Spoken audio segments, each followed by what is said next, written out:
Machine Bhagiratha ఎన్నికల ప్రణాళికలు చెప్పలే, ఓట్ల ప్రచారం అప్పుడు చెప్పలే, గవర్నమెంటే చేసింది. ఇంటింట నల్లబెట్టి ప్రజలకు అందియడం జరిగింది.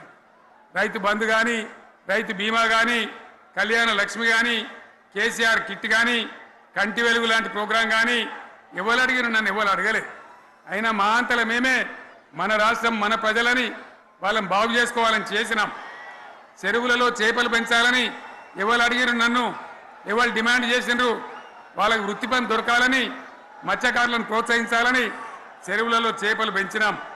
లక్షలాది గొర్రెలను పంపిణీ చేయమని ఎవరు ధర్నా చేయలే, ఎవరు అడగలే. కానీ ప్రభుత్వమే తనంతట తానే బ్రహ్మాండంగా వాళ్ళకు చేయడం జరిగింది. ప్రజల అవసరాలు ఎప్పటికప్పుడు తీర్చినాం. అంతవరకే ఆగలే. పారిశ్రామిక రంగం మీద దృష్టి పెట్టినాం, పెట్టుబడులు ఆకర్షించినాం. సుమారు 20 నుంచి 25 లక్షల మంది పిల్లలకు ఉద్యోగాలు ఇప్పించే ప్రయత్నం చేసినాం. 40 కోట్లు మాత్రం ఉన్న ఐటీ ఎగుమతులు 2.5 లక్షల కోట్లకు పెంచగలిగినాం.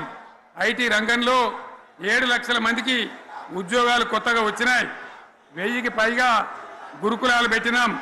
పేద ఇళ్ళ విద్యార్థులకు ఉత్తమమైనటువంటి చదువును అందించినాం. తెలంగాణలో 3 మెడికల్ కాలేజీలు ఉంటే దాన్ని 33 మెడికల్ కాలేజీలు తీసుకొని పోయినాం.